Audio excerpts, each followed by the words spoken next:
Hey guys, what is happening? It's FOMC day. What's up, Mary? Oh, that's a lot of echo. Hmm. There, that's better. Okay. Sorry about the echo. Cheers, everyone. So, all right, we are in it. I don't trade the opening few seconds of FOMC anymore. I dabbled in that, not gonna lie. I think some some traders go through a phase with that where they try to take the opening move. Hey, Mary, I am good. I am good. Yeah, I like some volatility days, and this is a volatility event. So I'm super curious what we will see, but I want to trade it like responsibly. And so I wanted to see what we can see today. And so I was kind of going to run down how I like to approach this day and see how we can talk as a group and see what we can see, if we can do any opportunities. I had Justin give me a brand new 50K one day to pass account to see, to see what happens. So see if we can get some banger trades, manage our risk, catch some opportunity, see what's up. So we're going to see what we can see, especially mortal enemies. Share with everyone, haters and lovers alike. All right, so it's FOMC, right? We saw an initial pump. This looks good. I have the M&Q pulled up that I'm interested in potentially executing on today. I no longer trade the first pump, but I'm very curious about this push because this sell-off this morning didn't make freaking sense. Okay, so it made sense in the fact that the market is unsettled. I'm going to zoom out to larger picture because I'm not going to trade this opening bell. If you choose to each their own. I have found that I prefer to wait for a little bit more time to elapse, it to push, and then have a little like back play against it. So I'm just going to set up my idea for what I might see once the actual press conference gets underway, because I like to see if we get opportunities around the like 40 minutes into the hour mark. So after he starts talking, Warsh starts talking, we can sometimes get a really good move once we understand the sentiment of what's going on with FOMC. So that's kind of the angle that I'm looking at today to set up our charts, see what levels we're looking at, and what potential opportunity we can find as this sets up. So on the larger time frame, we've been bearish, right? So this is the daily chart. We've sunk down steadily out of here. Like what? This is the 6th day that looks bearish on this. We're due for a retracement. And that's why this push down this morning had like me so curious about a potential long opportunity, because we were sinking down into some big areas. Like over here, there was a period of consolidation after this nice run up. Well, we basically sunk back through this clean run up where it's kind of free air.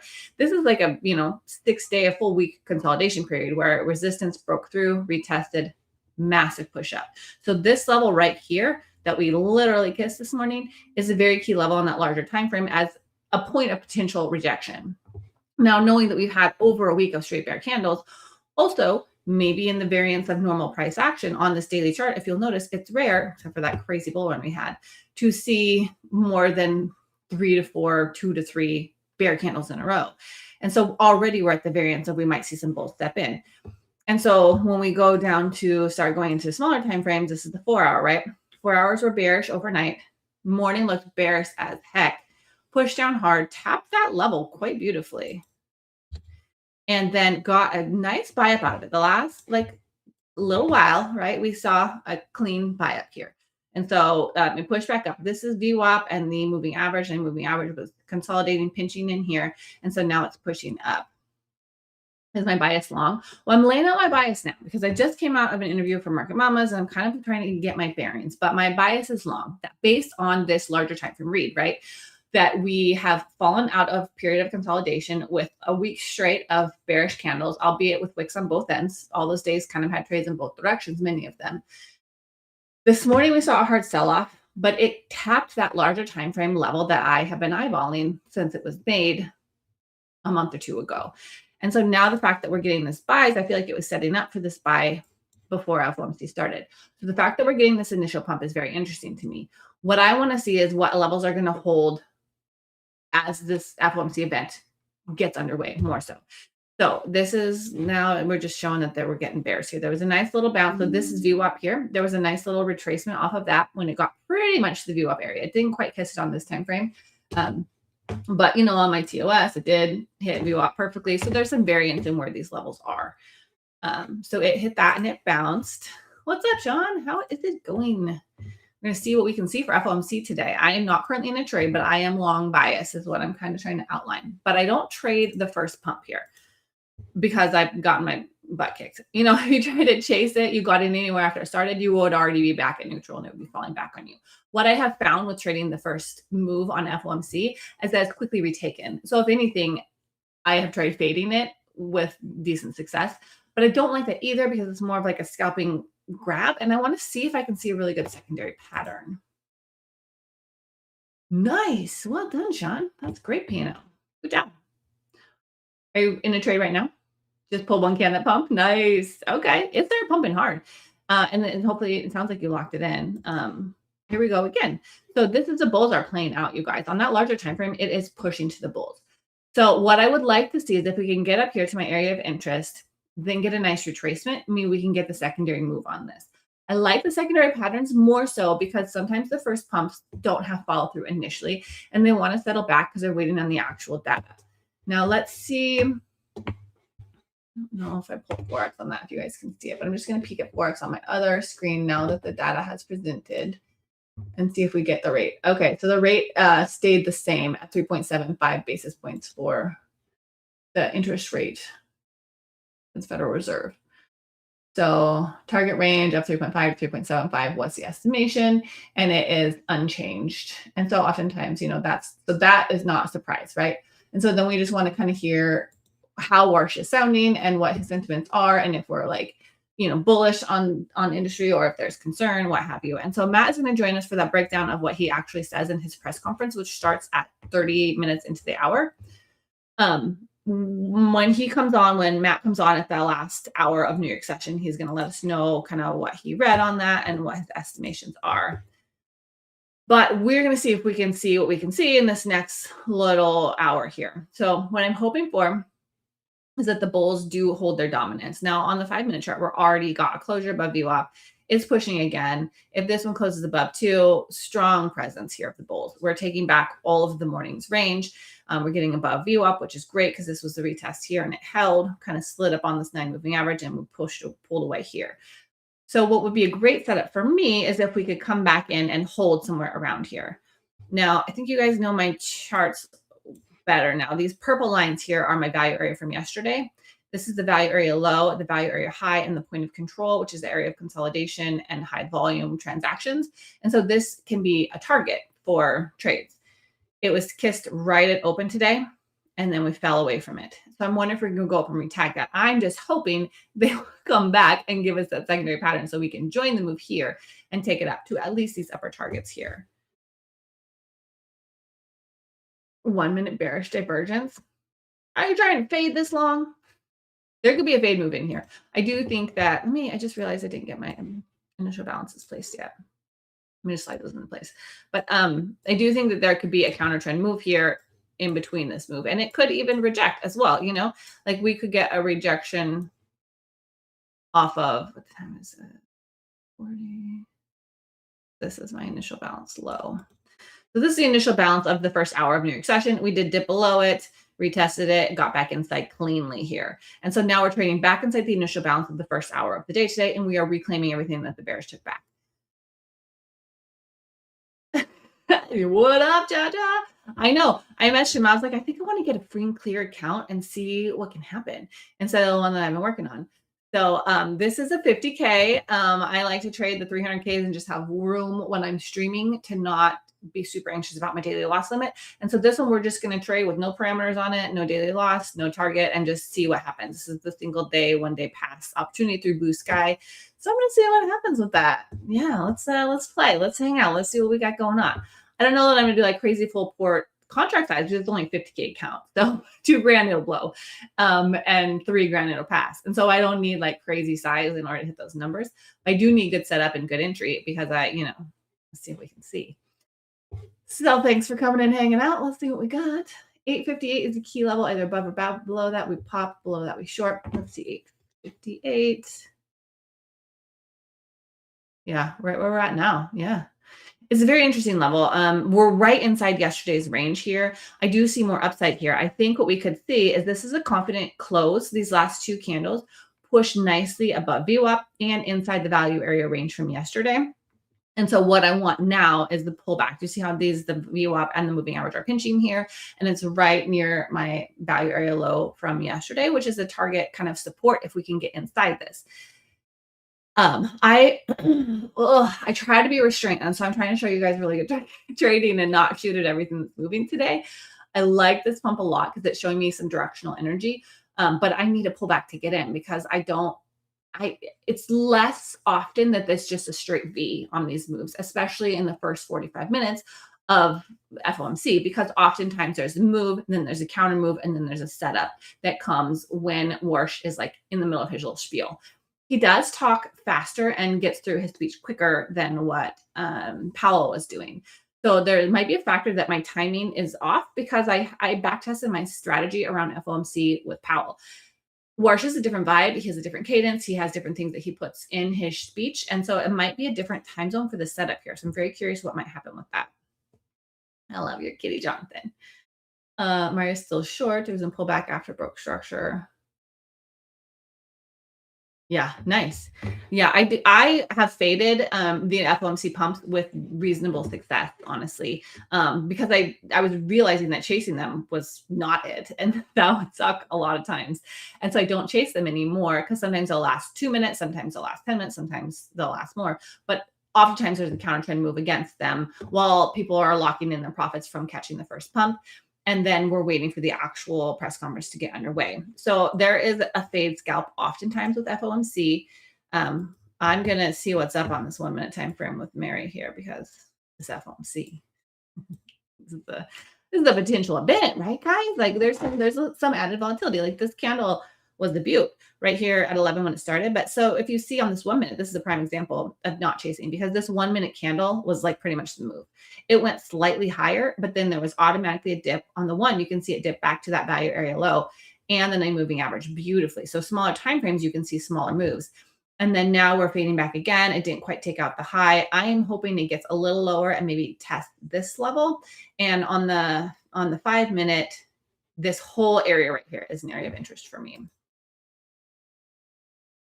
Yeah, I've studied FOMC, girl. And I have a lot of back testing done in it, and I have a pretty good strategy that I'll trade my real personal accounts on just from studying it. But Warsh is a new variable. And so I feel like I'm going to be careful and intentional with it because I want to make sure that I'm not like getting myself into a situation with any of it by trading without a solid plan, you know?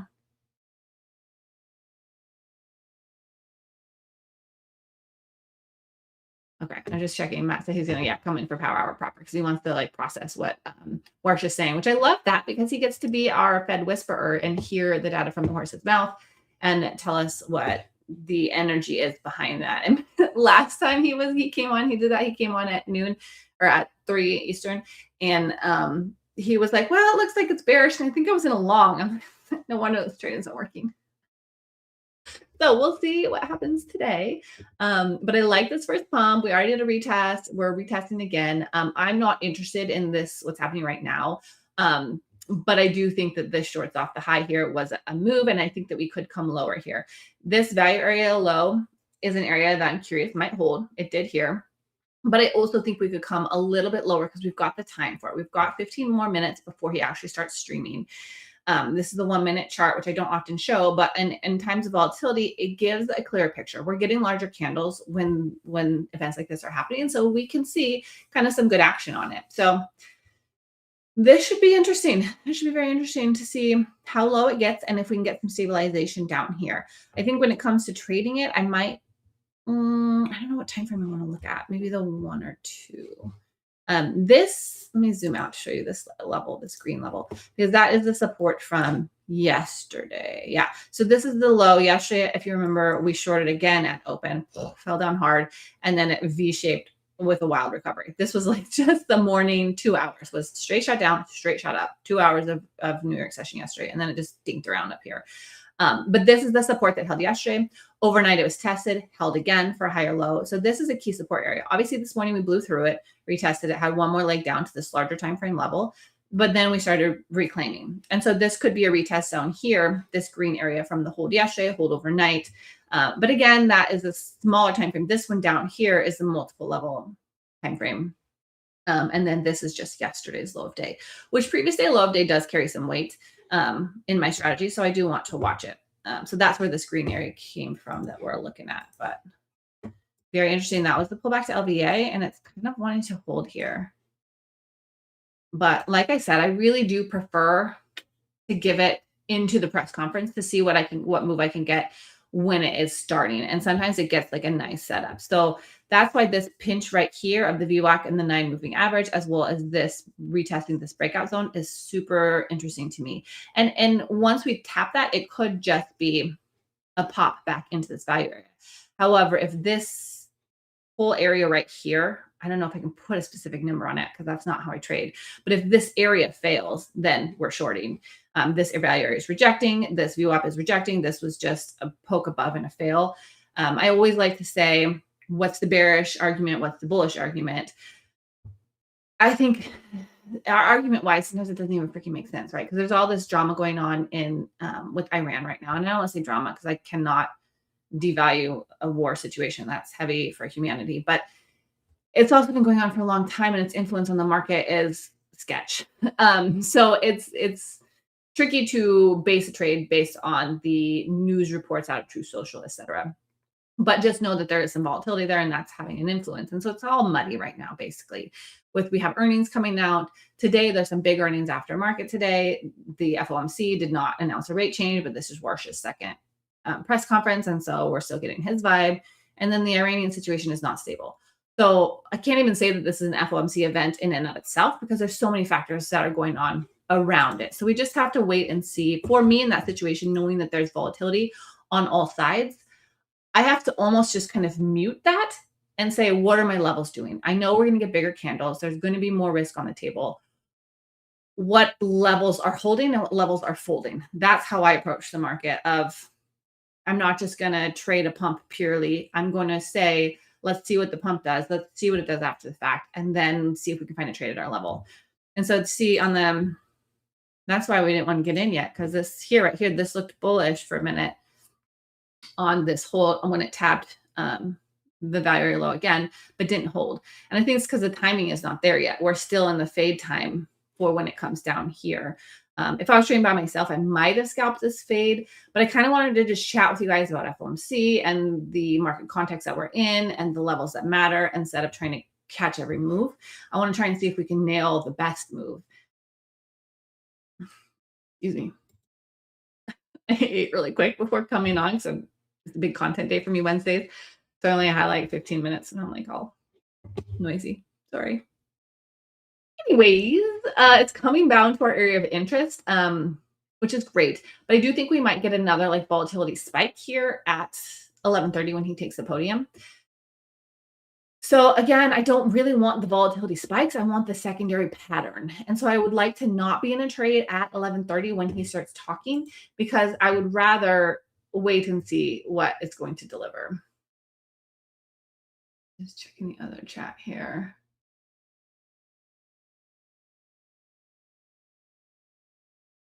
Okay. Yeah, we'll see what's going on today. If some traders are around, we'll see if everyone's watching this. Interestingly, I have the 30-minute channel chart up on my other screen. I just glanced at it. Look at this wick on this sucker. Woo! This is why, ladies and gents, you don't chase the first pump, or if you chase it, you're fast. You get it and you get out as soon as it starts wicking after a couple of minutes, because there's a trade there for sure. But you got to be quick on the entry and quick on the locking it in, because it's faded nearly every time. I can't say every time because nothing is every time in the market. And someone tells you it is, they're a liar, or they're inexperienced, or they're clickbaiting you. But that's a common move of that the pump will get faded pretty quickly. What up, Piper? Welcome back. Happy to have you here. So we are waiting to see what kind of secondary pattern we can get essentially right here, honestly. So the 15-minute did close bullish on top of VWAP, but right at my value area low from yesterday. So that's very interesting. And all we got is wicks above. So this could be seen on this time frame as a rejection of that value area for a potential short move down. I am not prepared to call this a short move because the conference hasn't even started yet. And so all we have is the initial information. So is the initial rate call and volatility, but we don't know anything yet. We haven't heard him speaking. We don't know if there's any like policy changes yet or the vibe of what's going on with it. So we are in wait mode to see if we can get an ideal setup to trade. This is my 5-minute. Now see, we're literally inside the pinch, which is right on where we talked earlier, and we rejected. We did a little bounce down. We pushed up, broke out. Now we're in the retest zone. So we talked about where all these levels came from. This is my initial bounce low. Below that, short. Around VWAP, choppy. So we talk a lot about VWAP in Power Hour because it's often a level played off of, right? It's broken through, it's retested. If we're away from it and we're angling towards it, it can be a beautiful target. Right now, we're literally on top of it 9 minutes before Warsh takes the podium. So very interesting place. Like this is where you could like F around and find out in this chop zone right here while we're waiting for the real energy to start. But this is my area of interest for sure for a long continuation. If it gives, then I want it to go down, come back up and retrace, and I want to take the short. Right now, it's showing us that it's retesting it, and we don't know yet. What up, Jonathan? Let's popcorn it up, right? See what we can see. I don't know if everyone was here when I started, but I opened up a new 1 day to pass 50K account so I can just like trade free and clear regardless of my main account and see what we can see in this situation. So these accounts have a $2,000 drawdown and $3,000 profit targets. And I'm going to trade MNQ with this setup. I've got my levels drawn right where I want them. If we can get a confident close above this value area low from yesterday, which is right around 800. Yeah, right around 800. Confident close above this with at least a 2 or 3 minute candle, then I really want continuation to take out this point of control and this value area high and even higher if we can get there. Let's just, for confluence, let's just ride through the other markets and see what they're doing. Normally it'll go back down. It was retracement after broke structure on the downside, but FOMC is not a normal day. FOMC is not a normal day.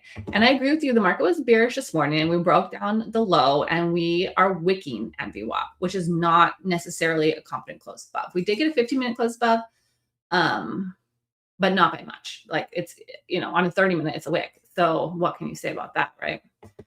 So let's look at ES for a minute, just for confluence, because I'm not going to take a trade before he takes the podium in 8 minutes. But I do want to have a really clear plan in my mind and thoughts wrapped around what it would look like to see a good trade in either direction. That's my energy with FOMC, of like set it up, draw my levels, talk it out with myself or with you guys about what it would look like if my levels reacted. ES is doing the same thing. Had the pump, right? Actually, interestingly, they shot down initially and then pumped. A little less strength on the bulls at FOMC start, but they have slid back down as well to this. Like they pushed up, they reacted, swooped down, pushed above.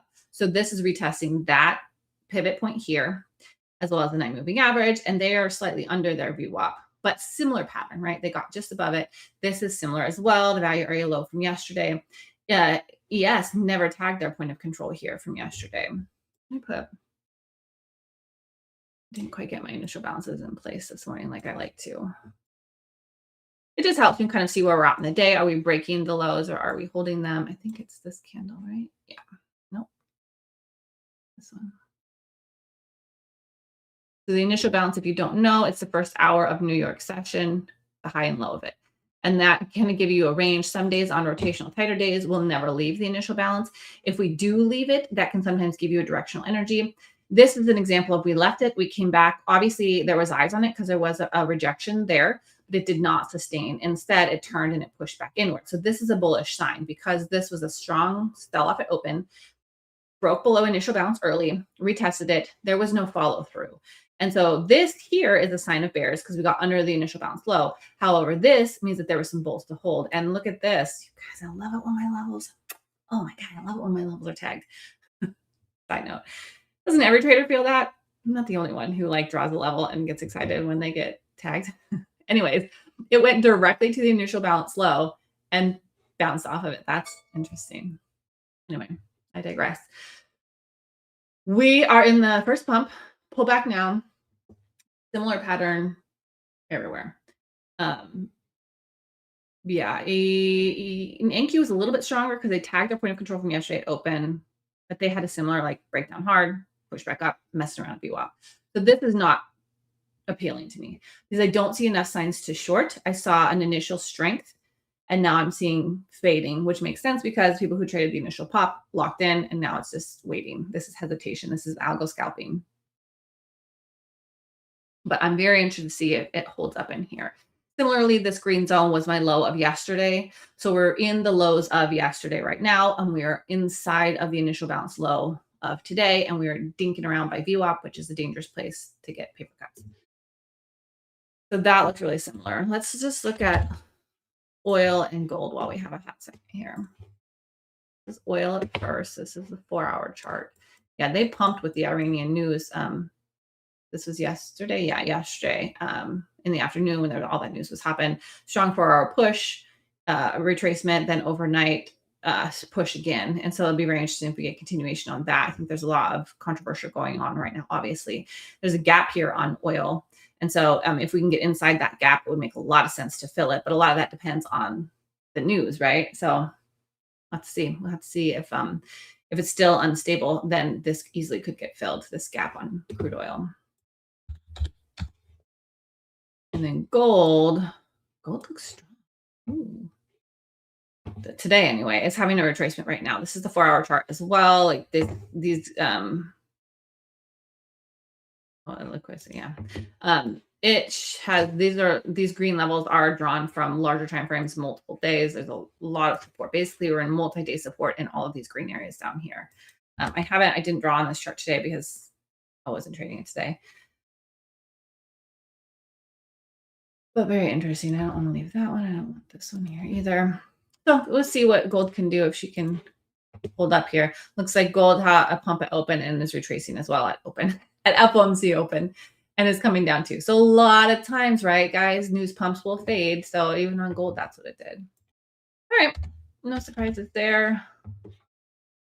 Yes. This is the 15-minute on ES. Wicking. All the wicks are above VWAP on ES, and it just barely kissed that very low. So this looks more bearish on ES.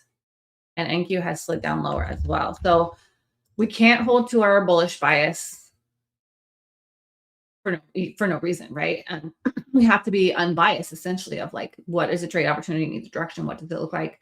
What would it look like to hold and fold? And this 15-minute looks like it tried this value area and it's rejecting. Wicks are a sign of some aggression, and this aggression is pushing down.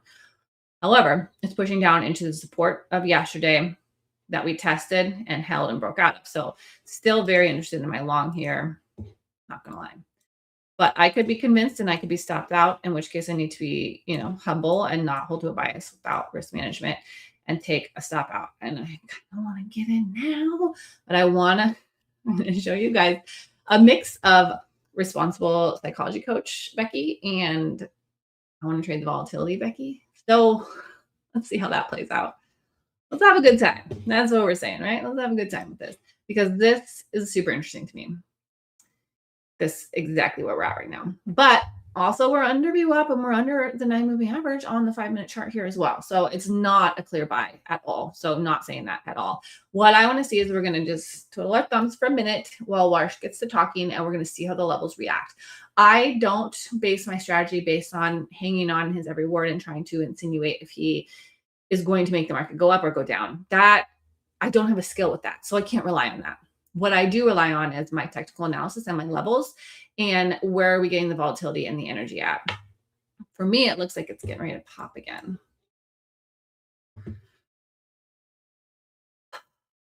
One minute. What do you guys think? Should we try a little bit of a long? Mary's bearish. Mary's bearish. And I'm a little bullish. Okay, we're going to wait. I'm going to wait. You guys do your thing. I ran through my setup and my levels and what is going on. Jonathan says, let's go. I know. I'm ready. I'm so ready. Is anyone watching it on their side monitor? Side note, I know Matt is watching it, and then he's going to come on when it's done, and we're going to chat about it. I'm going to not have it on because I want to focus on you guys' comments and the price action. That's my choice. But if you do have it on or you hear things, please type them in the chat. We a team around here. Post presses the move ace. That's what I'm saying. That's my vibe. I like to wait and see a secondary pattern. I want to see if my levels are holding, but I really like this buy zone right now.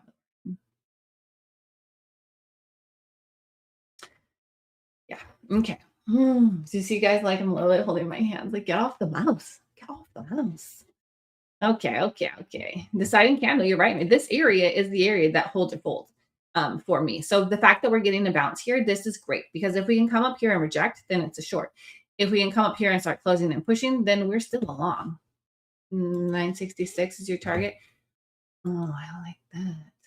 I got 984 and then 070. This 984, this 070. Let's go.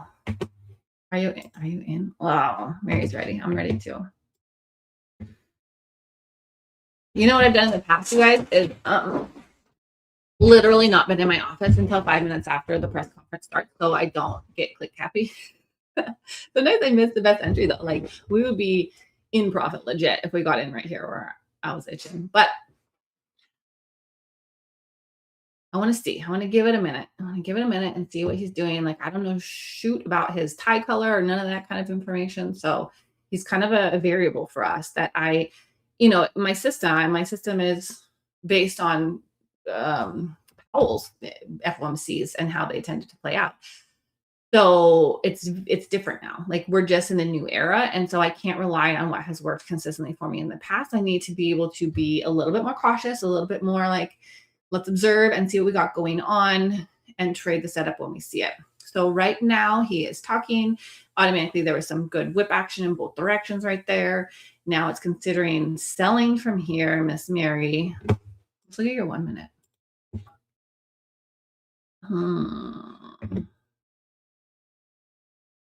So bears right here. I'm real glad we're not in that long. So this is a 1 minute. This is the area of consolidation before the FOMC break above.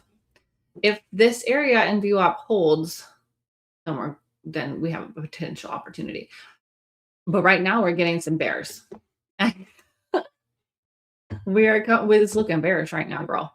You are not wrong. You guys see I'm still flat on the day. I want to give this a few minutes. I really, really do. So I'm showing you guys my intentional efforts on patience and seeing what it does, because all of this area could potentially hold for me. But I'm going to say, what am I going to say? I'm going to say this level right here. What is this? 628. I need that to not be this. Let's see. 628 is where I am out. I will not engage in a long underneath of here. That is taking out this liquidity, 632. That's the bottom of this. And it could wick below there, and I could be wrong, but this is for me, above here is a hold zone. So if the bears can push down here while he's talking and then give a pivot, I could do a long. If it pushed down here and closes below here, then I could see us like taking the lows. But my bullish scenario is not invalidated yet. For me, we're still in the fade back, which maybe is me being too biased, but this initial energy was interesting. If we make a lower high here, though, and we wick away from this, that's also potential sell. So Maria loves got some bears up in here. I know, Jonathan. I should have literally made popcorn. Ooh, okay. Next time I'm actually going to have popcorn. That was the party foul. I don't know why I didn't think of that. Never am I ever going to stream FOMC without popcorn again. So in 6 weeks, we should all bring popcorn and I will be eating mine in front of you. So I'm sorry about that. I'm a quiet chewer, but when I'm talking, I don't know. We'll see if it gets weird. You guys get to tell me if you don't like it or you want something different. But I don't have popcorn today, and I'm not going to go do it. But y'all should be enjoying popcorn while we're seeing what's up here. Oh, what's going to do? Let's look at ES. That's not ES. This is the 1 minute on ES. That slid down and tagged view up perfectly and it's holding above it. So that, good look. Good look for the long bias. However, doesn't have to hold. For ES, as the similar pattern would be 8.5 is the bottom of this consolidation on the pullback here. So this whole area could wick and still be bullish for me, but could break and confirm the bears have control of this direction. Looks quite bearish right now, if I'm being honest with you. Like this value area low from yesterday. We couldn't get inside yesterday's value area, and this morning was very bearish. And the Iranian situation is bearish. So we'll see. But pattern-wise, we got to push up. We're at a very key support level on the daily. We've had 6 days of bears already. There's excellent earnings coming in after market today. Not excellent, but like big companies, right? I know, Mary. We're not in sync. I could be easily pulled to your bear lens. I am not in a trade because I'm not trusting it. And honestly, this is bearish right now. So I don't want to be like ignorant to the fact that this is sliding down. Last FOMC went bears also, which, you know, you got to try and trend these things. I don't know, like, doesn't just because it happened last time doesn't mean it's happening this time. This could help us. It's 1 minute trend line. If it pops above and holds, that could be a good look. You guys know I like the bears. I like the bears. I like a bearish short, but for me, this is not. This is a good rejection of my value area low, which I'm a value area trader. So this is slide down, retest, bears. No, you guys.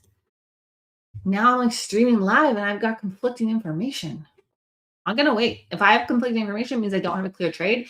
And I got this brand new pretty account to see what I can see. So I'm going to give it a few more minutes as per my plan and see if we can get some energy. And then we'll go with the energy. Right now it's tight. It's tight during an FOMC event. So maybe it's just going to be an annoying one and not ever give us a move. But maybe we can get a break and then we want to join the break. This is my area. This is a good move. Come on. Pump it. Pump above. Give me a hold. Break this with your pump.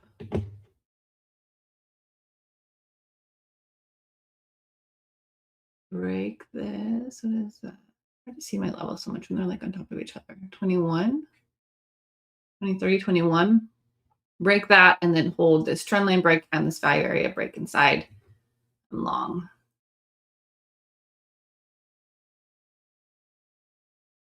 Go, go, go. Looks good. This is either a rejection point or a momentum point. I like that we're holding above VWAP. ES is doing the same thing. It wicked below and it's back above. I like when they're in tandem. Here we're getting some push. That poked above. I'm going to put my buy order here at 5. If it will got to my levels of buy that I'm interested in, and I want to come back and get me.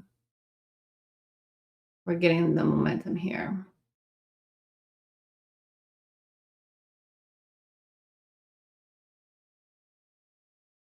Okay, so this is what we want. We want some momentum out of this area. This looks really good. Now I just need to come back and pick me up. This is what I want. So I was hesitant on getting front running it, and now it's going without me. Come on.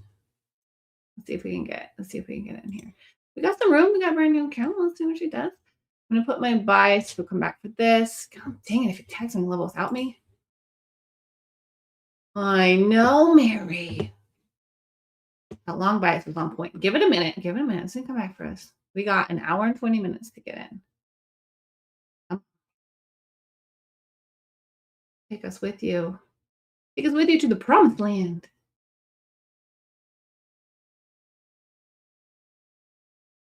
I hate when it doesn't pick me up. This is what happened to Justin earlier. He had a terrible time like trying to get in the move down. Like he would place his limit order so he wasn't just chasing it, but then it would get close and not pick him up. Go, go, go. Oh my God. See, I just cursed myself by saying it out loud. There we go. She's going to grab us. All right, we're in. That fill was at 841. Only 5 micros. I don't know that I could pass the account with only 5 micros. It'd be fun. That was a beautiful wick entry. Let's see. That puts us at, if it gets all the way to my target, 240. It's not big enough size because I would love to pass this account one day with you guys. I know.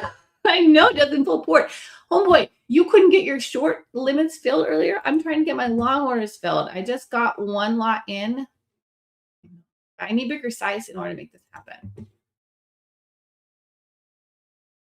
I gotta get it bigger. Take this one. It's not coming back for it. A little bit here and a little bit if it comes back. Because I want to be able to scale here, you guys. All right, we're just fully full ported now. We're full port long, full size in Q. I do want to scale out some at my point of control, which I told you guys about before. My upper target is 84. That's the dotted line here. I told you guys it came to play. Let's go. Print some damn money today. Come on, mama.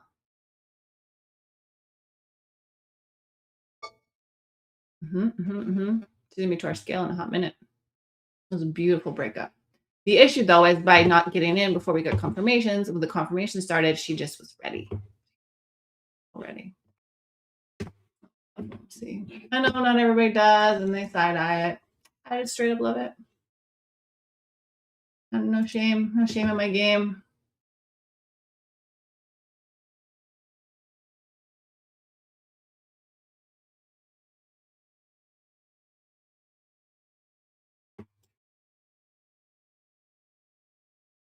All right, what are we going to get? Is it going to pull back here a little bit? We are nicely in profit over $1,000 already, but I'm going for the big money today. Thank you, Piper. She can retrace. We've had a straight run up. This is the 1 minute chart because we're in a volatility moment. We've had a straight run up the whole time. I will be holding if it holds above here. And honestly, if it gets down here in this area around my entry fill, I'm going to add. We broke above this. There's targets above. We got some energy. The larger time frames are behind our long. We did the rundown when we started live here at 2 p.m. Eastern about this position, the arguments for both sides. Like for me, it was much stronger on the long side. And so this trade feels right. This is the confirmation that we got. Now anything can play because like I said, Warsh is the variable. Nothing is confirmed until it happens. But we got the larger time frames and a good read on our side, and we got in at key levels when VWAP held, when this support from yesterday held, when the value area low from yesterday held, and we got the moving average on our side as well. Let's look at the larger time frames while we're just letting this cook for a minute. So break above VWAP, but a wiki, an indecision candle while we were waiting for the press conference to get underway. That's down to test this breakout zone and this lows that we talked about. Tested the 15-minute 9 moving average, literally with a perfect kiss, and then powered through once the pivot was ready. Now we are seeing on the 1 minute, that was quite a run up. It's taken a little breather here, but we've got beautiful targets above. Next one for me is at 84 and then 370 at the top. Ladies and gents, we're going to pass this 50K live.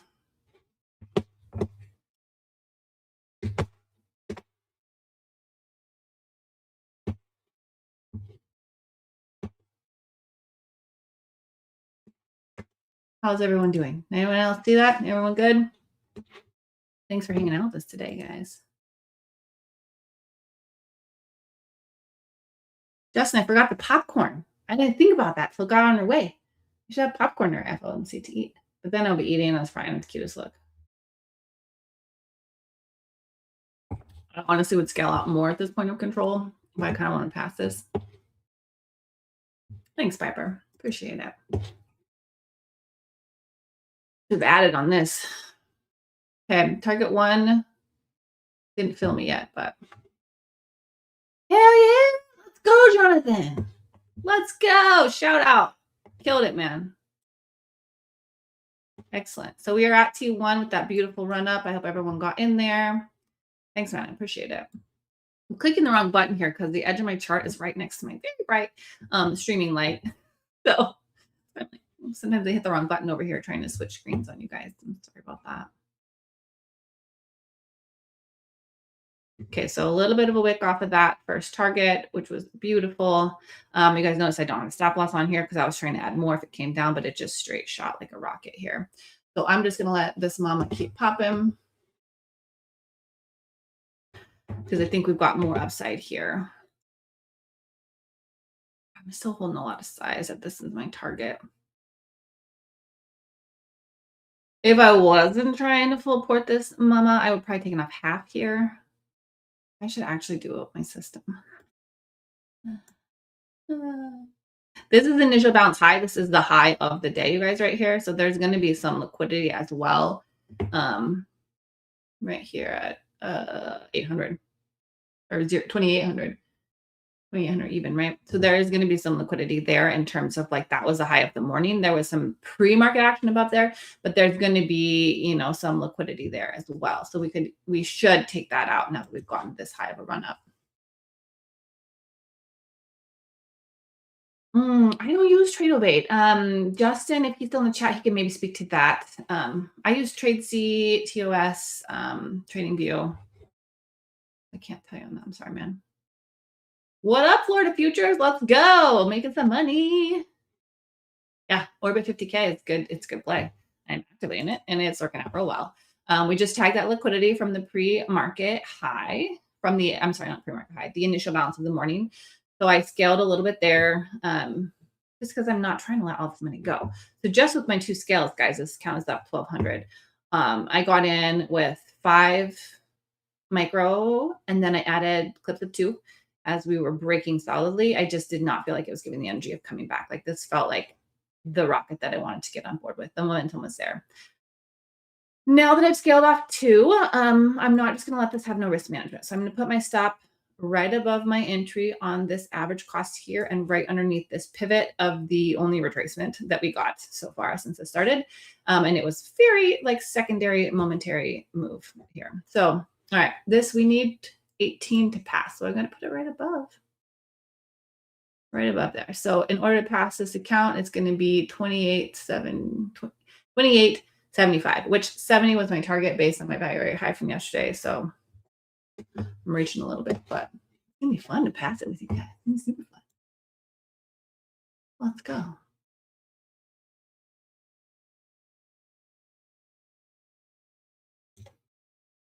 Push it. So this is value area trading. I know Breezy has spoken to this in his labs.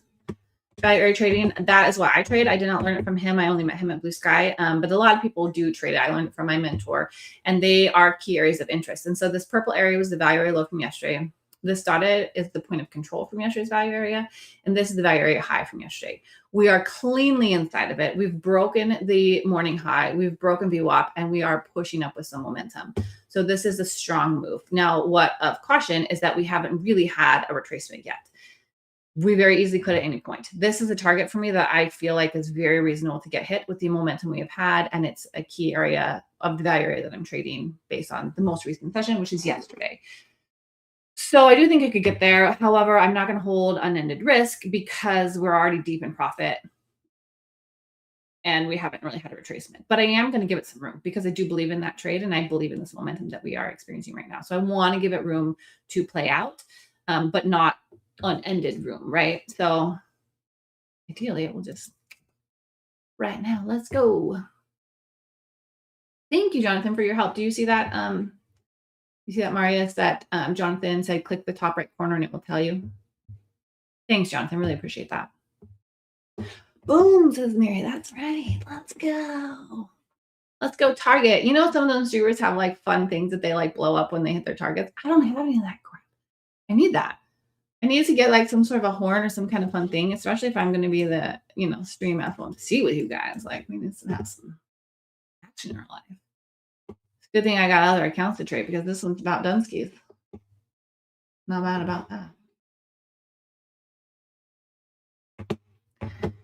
Okay, well, now that this account's going to be, we'll have to see what we can see for another pattern potentially somewhere else, or just hopefully you guys take money there. But this account, there's no reason with prop funding space to trade more than 3 grand because it would need the period to like settle in that information and pass. But I mean, how's that, Judge? I'm Justin, like full port enough to pass, trade my system, got in, traded my levels. This is the thing with orbits, man. You can pass them in a day. He should. He should. Thanks, Jaja. That's a great idea, Ford. Let's go. Let's go. Should we emoji the sucker? See if we can get some action. Oh my gosh. Just put the rocket right underneath this little attempt at pullback. And then we're going to put our cheers right here. This is right when it hits. All right. Chart is ready. The chart is ready for the celebration. Pop the bottle. I started studying FOMC 3 or 4 years ago when I noticed there was all this hype around it, and I was nervous because there was all like, don't trade FOMC. But I'm like, I mean, I'm interested in playing with fire a little bit, like with caution, you know what I mean? So I was always curious because I was warned against it. So I started studying it and backtesting it. And then I realized that it was high volatility and it was very easy to wreck yourself in FOMC, but also there were some patterns with it. And if you could wait for the right time and opportunity, sometimes you could get a really clean pattern and really be able to capitalize on it. So I really enjoy the FOMC now, but not from a place of like just throwing caution to the wind and entering it as soon as it starts moving, more so waiting for a strategy and seeing when we can capitalize on it. I know. Let's go. Thanks, Jonathan. Go for it. You guys are still in. You do not have to take on as much risk as I do. If you got in down here where we got in, I am risking giving back 1.4 right now, where my stop is currently placed. You could easily snug it up under like a 15-minute chart or 5-minute, whatever. This is my trade plan and this is my target, and there's volatility. And so I want to give it a little bit of room in order to make it happen. But let's see what the 5-minute looks like. Maybe there's a place I could snug it a little bit closer. These 5-minute candles are beef. That was a nice retracement back there. It looks like it's holding. I know rockets in the way. We could put our stop under this 5-minute, honestly, to just protect ourselves a little bit. Let's see what that looks like on the one. I'm not trying to like be ridiculous with risk. And I don't have to pass it in the only move. I mean, I'd like to. That's my plan. But I don't have to. Let's be real. But this cuts my risk in half. So that's good. That's the 5-minute closure that was bullish. This is the retracement on the current 5-minute closure, which has 3 more minutes. Thanks, Mary. I'm so glad you guys are here. I get to hang out, catch some money. Let's go. Come on. Come on, come on, come on. Pump it, pump it, pump it. Pump it, pump it, pump it. 0 day to pass, right now. You can do it. Come on. Boom. Backy. Okay, I'm done now. That's all I got. That was embarrassing. Don't replay that, anyone, because that just happened. But this is how you trade FOMC, ladies and gents. I'm not saying I win every time, but I'm saying I studied the shit out of this opportunity, excuse my language. And there's a time opportunity around 8 to 15 minutes into FOMC where we get a nice pivot and you have your levels drawn, you have a plan, you have wait and see what happens. Thank you. You guys, I lost for years. So don't think that this comes out of nowhere, that this was a lucky break, because it wasn't. I studied. And I'm willing to stream this because I've traded it and I've learned a lot and I really enjoy it. But I take it seriously and I take it with a lot of caution and intention. And, you can trade whatever size you want. I traded it with mini or micros. I'm trying to trade micros because you make a lot of money in micros. Like this was, when did we get in? We got in at 11:39. I'm Pacific time, sorry. And we got out at 11:53. So 14 minutes. 14 minutes. We made $3,000 with 9 micros. So the power of leverage and opportunity and being ready, being at your chart ahead of time. I wasn't interested in trading until 7 or 8 minutes into the press conference, but I was here at my charts at 11. I drew my levels ahead of time. I was here to see the volatility set up, to see the initial momentum was bulls, to watch the retracement, to watch it retrace right into my area of interest, and then to have a plan for when and how I was going to get in. So that creates the opportunity around really capitalizing on your opportunities, right? I love training mini and Q. Mini or micro, Jonathan? Mini's full size. Mini, you print money, man. If we were in for mini, that's, I mean, I don't have the account size. I mean, 50K is not the account size to trade 9 minis. That's Mike status. I am Becky. I am not Mike. So I can trade my 9 micros. I'm comfortable with that leverage, especially when I really like the setup. But if I was trading minis, I could trade 2 and scale at 1 and scale at 1. That's how I would have traded this when I'm not streaming. But when I stream, it adds a little element of caution and extra energy that I have to be careful with. And so I will do micros when I'm streaming. Okay, nice. Jonathan, killing it.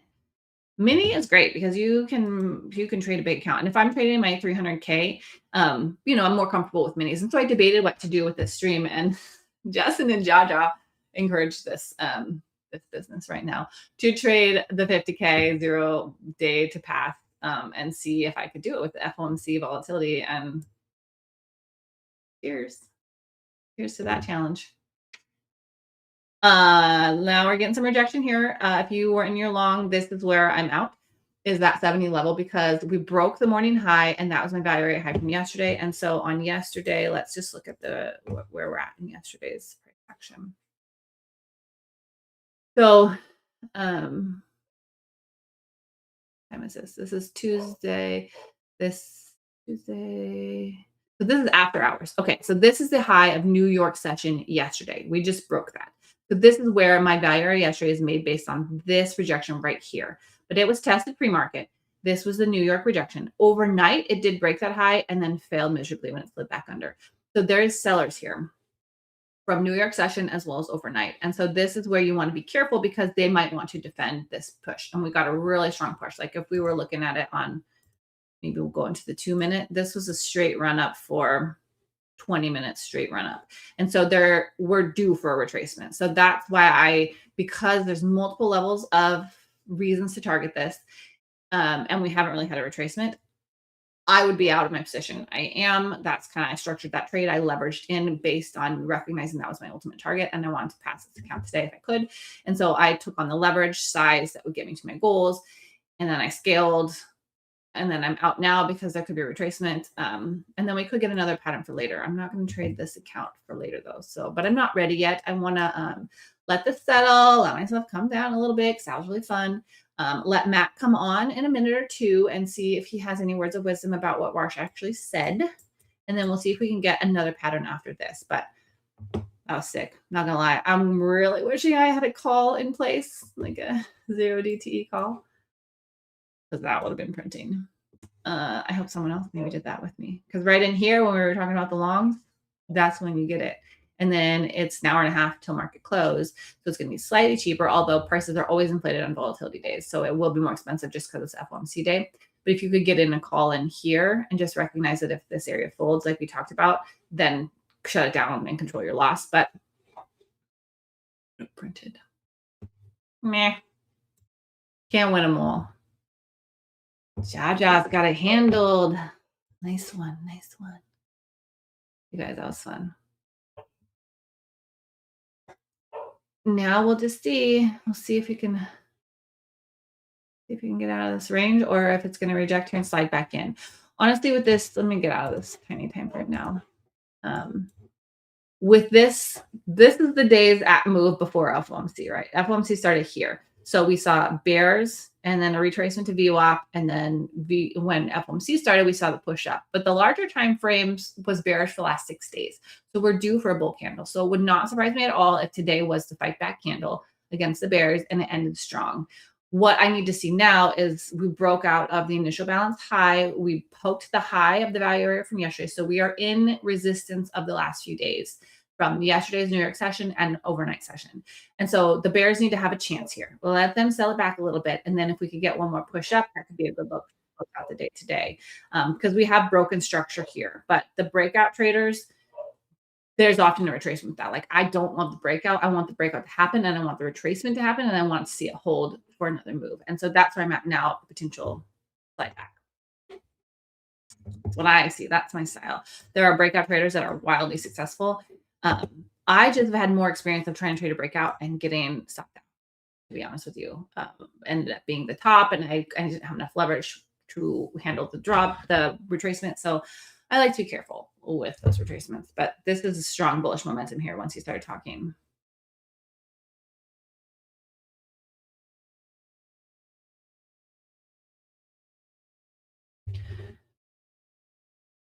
Now we'll see. I'm gonna go back to the smaller time frames. We're gonna see how this retracement plays out, or if it goes any deeper. Because the fact that this could be the retracement means that we're strongly bullish. Like this is a really strong, beautiful trend. But I'm not prepared to get back in because I just think that this area was really quite key, and so it could retrace even back to the point of control or a little bit lower. So I'm fine to see what it wants to do. Here. This area is key. This is the initial balance high of the morning, and this is the point of control. So yeah, right in here could be a retracement that holds. I could push up. We'll see. This retracement, like I said, though, you could be scalping this potentially after we hit that target. You guys, anybody out? A couple of you guys made money on that too, right? With me, you guys traded with me a little bit. We laid it up pretty good. That was fun. You guys hear my dog barking at my neighbor? Yes, Jaja. Cheers, man. I love that. Great job. Bulls. Look at me cheering for the Bulls. Who am I? What are you guys doing to me here at BluSky? Come on. Come on. Nah, I'm not actually a bear or a bull. I am an opportunist on the charts. I'm a trader at my levels. That's what I am. And today I saw bulls. So I trusted myself. I drew my levels. I waited for the break, and then I chased the entry. This was the only limit fill I got, and I put it based on here. Right here is where I put my limit because it was pushing. Like this was a straight 3-minute push, and I was like, just get me in. So I had a limit here, and then I had a limit lower, and never got down to that limit. As soon as it kissed me up and brought me in, it started pushing. So then I had to add here, knowing that I wanted to get a little bit of a bigger move.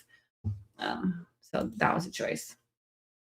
Yeah, John killed it. That's what I'm talking about. Like, let's all win together. Let's hang out and make some money.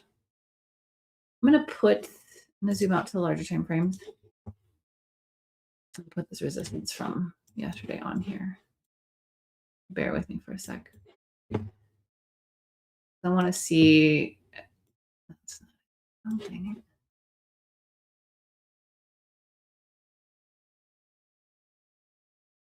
Okay, so this is the high from overnight, and it kisses the top of New York session yesterday. So the low of this box is, yeah, there now we can see it. The low of this box is the high of New York session yesterday, and then the high of this box is the overnight high of last night.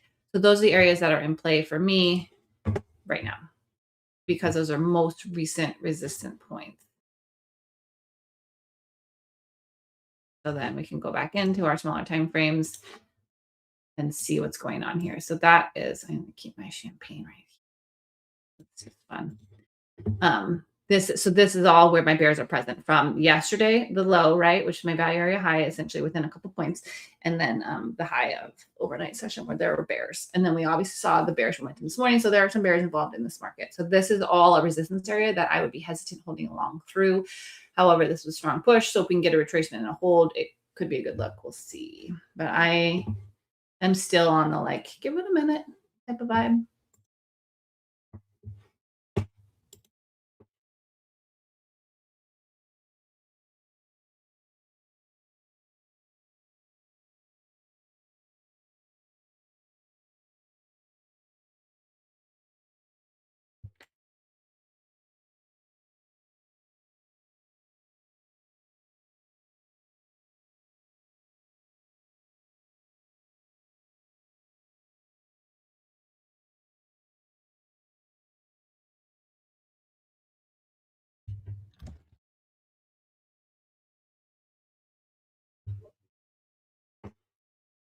All right, so we're still in that retracement. We'll see how low she wants to go here.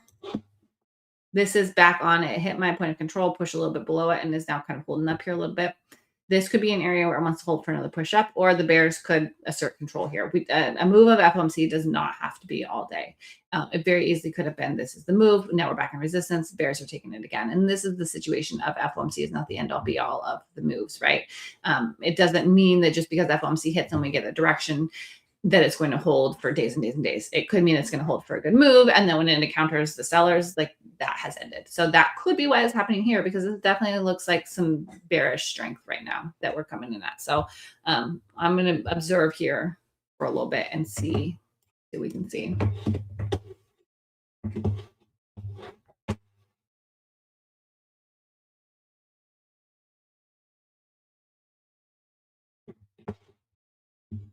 I think Matt is joining us at some point when he's ready.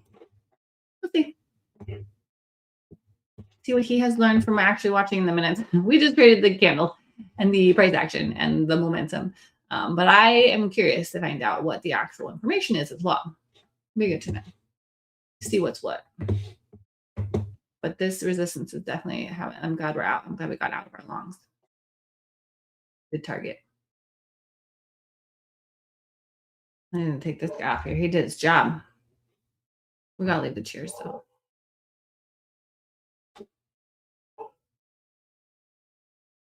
Yeah, Georgia killed it.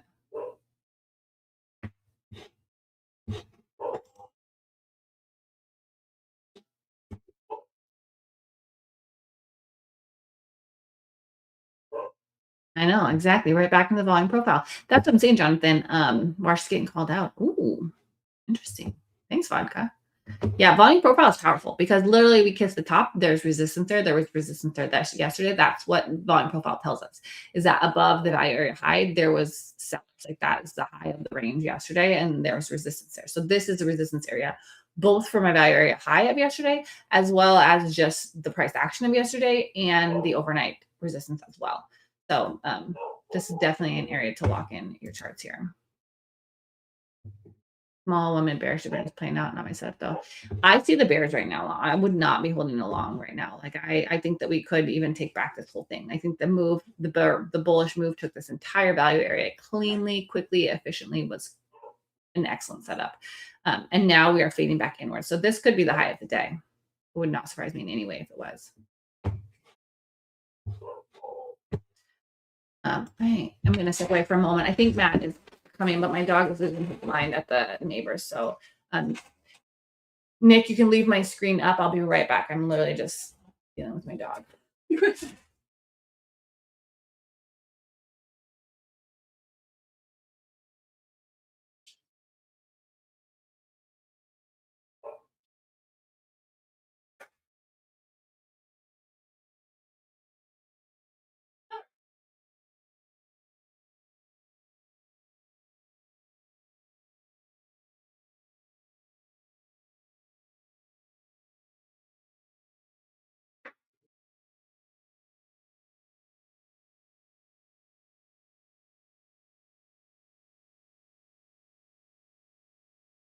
All right. I'm here, guys. Sorry about that. Stairs are still dropping. Slide. All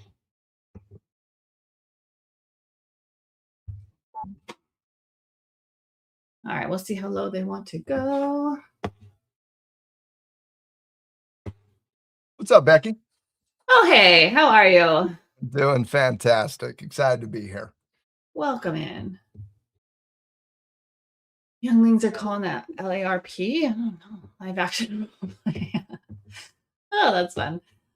We caught a sick long and all made some money. It was beautiful trading. Once the ES confirmed off 74.20, it reclaimed it on a right on the candle that the when the Fed released monetary policy, and then during the next 30 minutes it pulled back to that same 74.20 level right when March got talking. Market's like, all right, we're good, we're confirming, and 60 points later ES got right back up into resistance. Now tracking a little bit of pullback here. Yeah, it was beautiful. I'm interested in a pivot action here. I won't touch the the red candle here right now, but a little pivot action here. I definitely interested in the bull setup here.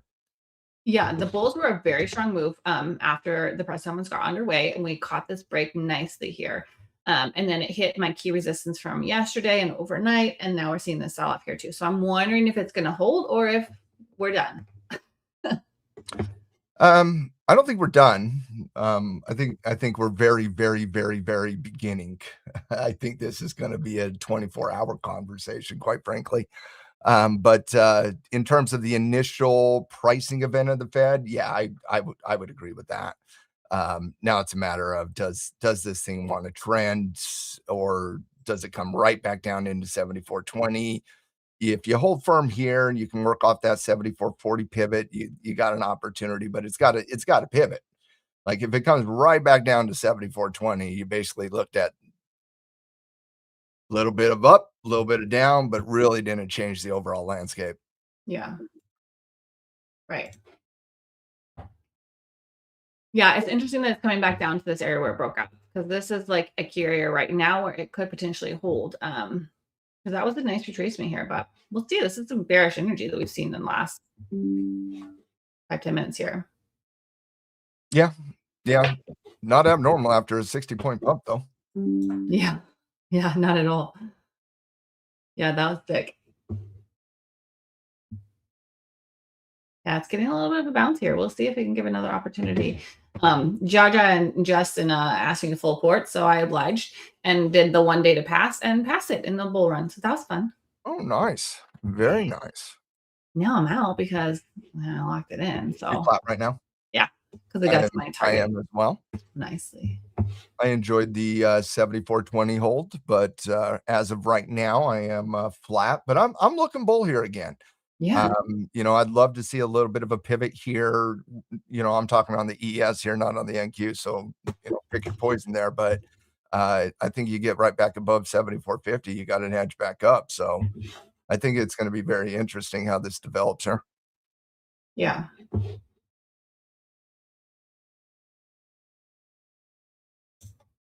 Yeah, I think it'll be interesting to see if it holds here. Like, I'm curious if it's going to get down to this breakout zone here or not. We'll see. Let me pull up the ES here. By the way, the Fed just went through the least surprising hawkish hold in the history of the Fed policy statements. Tell me again what that means. Least surprise hawkish hold. Base case was a hawkish hold coming into the week. We have a hawkish hold with very little change from where we were last policy statement. Yeah. Okay. Yeah. I mean, it's far more detailed than that. There was a lot to discuss here today, and there are some pretty interesting takeaways from Warsh and Fed Day. But in terms of the pricing, yeah, we're done pricing in this Fed. Like, it's now a matter of, do we trend? Nothing really changed. Like in a nutshell, Kevin Warsh is talking tough. He's saying all the right things. The recommitment to the 2% target is a welcome event, especially after 6 years of elevated inflationary targeting. A very welcome event. But also basically saying, like I guess my general takeaway is, what is the role of the Fed under Kevin Warsh's regime if he is going to simply rely on the market to do the talking for him? And what I mean by that is, every data point right this very second suggests a hike. Everyone does. And the reality is we're most likely getting a hike in September. And that's why it's a hawkish hold, because we're putting off the hike to September. So the market's celebrating a little bit because we got a reprieve on that hiking conversation. But if you look behind, you look through the forest through the trees a little bit, and you see kind of what's really happening out there. What Kevin Warsh is saying is, we're going to let the market do the talking, meaning, why does the Fed have to act if the bond market already acted for the Fed? And so why would the market have to act if the 10-year note is already elevated, if the 2-year note is already elevated, if the 20-year note is already elevated? And so the bond market is already reflecting that elevated inflationary situation. So Warsh is basically saying we don't have to act because the bond market has already acted. Now, he's not going to come out and just say that, but Right. that's the implications of everything that he talked about here today. And so, yeah, and there's some things I really, really, really like about what Warsh is doing. Like, I really, really, really like the fact that he's basically saying, hey, market participants, you can't yell at the referee all the time. You have to learn how to play the ball itself. I love Ooh. that. I absolutely love that because for 15 years, this game in the market has really been about yelling at the referee, yelling at the Fed, getting us our free monetary policy, get us our quantitative easing. When you don't give us what we want, we throw temper tantrums. And I'm talking as the market. The market throws a temper tantrum better than anybody. You think a 2-year-old child can throw a temper tantrum? Nobody throws a temper tantrum like the spoiled kids on Wall Street when they don't get their rate cuts, especially from 2010 through 2022. And so you see that situation. You're like, okay, I really, really like the fact that the Fed is like, you need to learn how to read data and not just get your opinion from us. You need to learn how to formulate your own opinion and not just rely on every 6 weeks what the Fed tells you in guidance. Love that. It puts more emphasis on the inflationary reports. It puts more emphasis on our understanding of the labor environment. People in the markets haven't talked PMI numbers for 15 years. And guess what? You need to start understanding a little bit more PMI numbers as market participant in general. So I really, really like that. I love the fact that he came out very strong today and said, you know what? We don't have a soft target. We target 2%. We're not doing this nonsensical targeting at 2.53%. And for people that don't understand how inflation works, 2 to 3%, you're like, what's the big deal? The big deal, how many people complained about affordability crisis from 2010 to 2020? Nobody. How many people complain about that in the last 6 years? Everybody. That's the difference between a 2% target and a 3% target. People can't afford to put stuff on the table at a 3% target. People don't even know inflation exists at a 2% target. People won't retire at a 3% target. People retire at a 2% target. That's the difference. It's massively, massively important. So I absolutely love the recommitment to that 2% target. But at the same time, I'm like, yeah, good. Kevin Walsh, fantastic. Give me that Volcker filth. I love that. But then look past every short-term supply shock as transitory. Like say, listen, we're not going to adjust rates because the bond market's already done it, and we're going to look past the short-term supply shocks. Well, guys, you know how we've gotten here at elevated inflation for 6 consecutive years? The Fed looking past short-term supply shocks, treating them as transitory. And so there was some good to it, there was some bad to it. I'm willing to give Warsh a lot of leeway here because there's things that need to be fixed out of the lazy Fed over the last 15 years that need to be fixed. Very interested in Jackson Hole, but as of today, I think we leave with a little bit more questions on the Fed than we have answers as of right now. Yeah. I think we're taking back this whole day. I think that this hit that key level and now it's just rejecting. Like we're at VWAP now on ES. NQ is a little bit above VWAP. Oh yeah, it had a chance to pivot and it felt No. confirmation. Yep. It did a nice little retracement on that, but we're pushing lower here. So I would not be comfortable with the long, and this might here been the good shorting opportunity. The next level that's going to be an important distinction on whether or not we get a trade here, I think, is the 74.20 level on the ES. That thing's so important. 74.20 is the number one most important support level in the entire market right now from an intraday perspective. Yeah, we're at 730 right now on ES.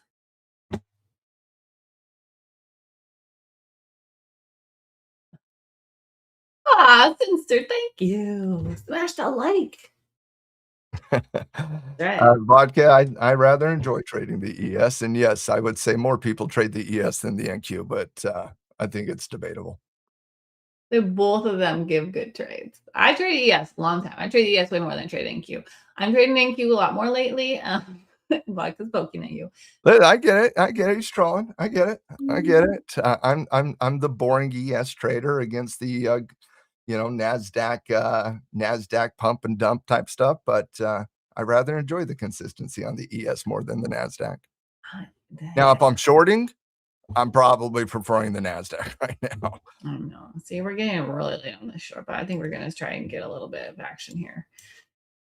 We're very late on it, but we've got targets below, and she's just sinking. So this is a different account. My other one I'm going to leave because that was passed, and I'm going to see if we hold underneath the pivot, then I want to add more to it because I think we're taking back this day. Now, VWAP is in the way, so let's see what that does there. I want to see if I can get a little bit bigger position, and so if it dances here a little bit, I might add a little bit. This is not as important anymore. This trend line we used to get in, but I don't think it's important anymore either. Yes, it's almost to that. It just dropped again to it's at 22. The last 2 hourly candles are wow. Yeah. Big pump, big dump. Basically nothing since Fed started talking. Like legitimately, big pump, big dump. Nothing since the Fed announced policy. They announced policy at 74.20. We're currently at 74.21. Yeah, we are falling out this guy here. Yeah, we're breaking 74.21. Yeah. Yeah. Okay, we're gonna ride this. See what she does. I'm not there yet. But I want to. It's still your area of interest, and it could pop. It could be a wick underneath here on ES. Yeah, I'm going to be a little bit patient here, but I'm definitely thinking bear here. Yeah. Once the pivot got busted up, but like. Yeah, it tried, but then I locked down my 0-day pass. I traded another account on the side, and that hit target. And I locked that one. This is the only account I have left to trade right now. But I think the move is short. However, we just tagged VWAP, so you guys know I hunt VWAP, especially at the end of the day. But I think that we've got a lot of momentum here, so I'm going to try and let this play a little bit. If it wants to slide and take it back, let's go. I can't bar by bar. I got to wait on the 9 EMA to catch up. So I'm if I miss, I miss. But like I will wait on a pattern at the 74.20 level, and if it just dumps, it dumps. But yeah, there's big momentum here. I'm going to scale at this pivot that I talked about earlier. For if it fell, then that was my fell. This 631 was a key pivot. I might go lower than that. If this momentum continues, we could tank. So I'm gonna put it my target, my scale at 606. That was the low of yesterday. And that means this will break, and that could be a quick tag. But this is a momentum play. So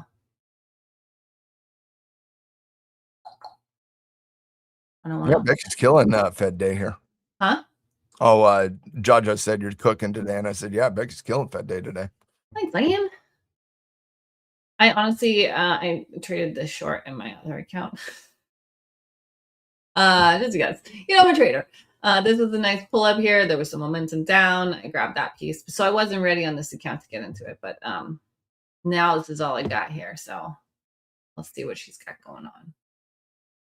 I'd love a little bit of a hold. Candle hold, redial in, structure that trade on the downside, but think of it as the VWAP. So I'm going to move my stop to break even because if it bounces here, I will wait and let it bounce and then re-enter if I need to. There's no reason. Right. We could tank here, Becky. Like you're right. We're underneath. Market's pressing down. Market's momentum down at this point. I love giving it a little bit of room, but it's still Fed day, and I want to give it too much room. Exactly. There was I rolled this bull beautifully from like here to here. And so there's some bull play today too, but this feels like a momentum move down. However, momentum moves can easily be reclaimed because that means there's a lot of volatility. And so I'm not willing to hold unlimited risk. And so knowing that I got in after the move was well underway, this is where I have tight stop loss. And honestly, it's already inside profit because on a momentum move, like I said, that volatility can just as easily whip you out as it can fall to the bottoms of the day. So well, and we really could be seeing something as simple as, oh my goodness, do we really want to pump going into Microsoft and Meta when every major AI name has been sold on the release of the number? Like there could be a little bit of that happening here in front of the major reports as well. Yeah. The timing is very interesting. I mean, all the Iranian information that came out overnight and this morning is a lot in and of itself. FOMC is an event in and of itself. And earnings are an event in and of themselves. So this is like a messy day. I personally think that the data we're getting tonight and couple that with the data we're getting tomorrow night. Okay. So you got Microsoft, Meta, Lam Research, and then you got Amazon and Apple. Those 5 companies' earnings are, in my estimation, this is just my opinion, infinitely more important to the market structure and what the market does tomorrow than whatever Kevin Warsh said today. Yeah. I honestly think the market is done even pricing in the Fed at this point. Yeah, I think so too. I think that it had the push and now it's just sinking Mhm. back and it's like, oh, come and gone, right? Okay, so we get to play with my sign, you guys. So we get to turn it red if we want the bears. I decided we should play with it. Look, see, now we're like thinking, let's go bear candles. No, we'll see. We'll see if we end up playing with it. I think that this momentum looks good. Not gonna lie. They're falling in sync. They tagged a level on the upside. We broke structure. We broke the value area. We broke view up. We broke this pivot here that happened during the FOMC event.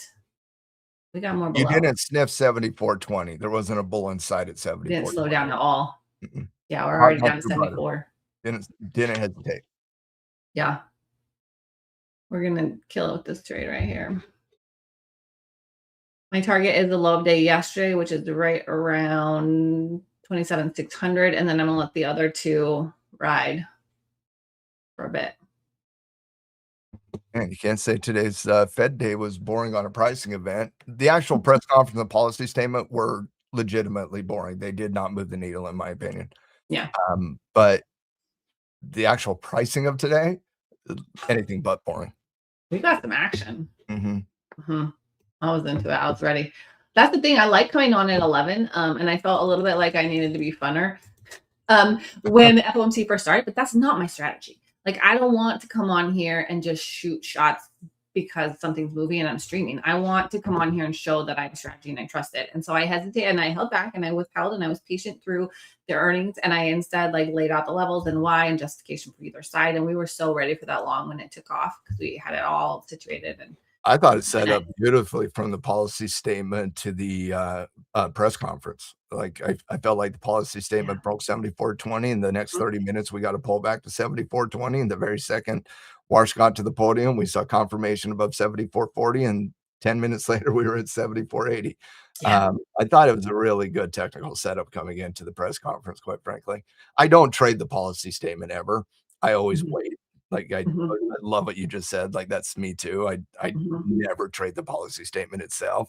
Wait till you get into the press conference, and usually it's in the press conference where you like see true direction. And during the press conference itself, you did. It's after everything, and we're all digesting what just happened. It's like a lot was said. What changed? Yeah. Nothing. So if nothing changed, why are we trying to break out? And so to me, it just, basically lot of movement on the price action, but I think the market in general has it right. We didn't really see a catalyst out of the Fed today. Yeah. Well, I think your pattern is out of maturity and mine was out of getting my hand burned. I used to trade open. I'm not even going to lie to you guys. I used to trade the first 5-second directional move. I just messed it up just as much as I won with it. And I was like, this is just gambling. And so I learned the hard way that I was gambling with my accounts when I would trade that beginning. And I did study it and I did realize there's often an early pump and then a fade. And then sometimes I was trading the fade.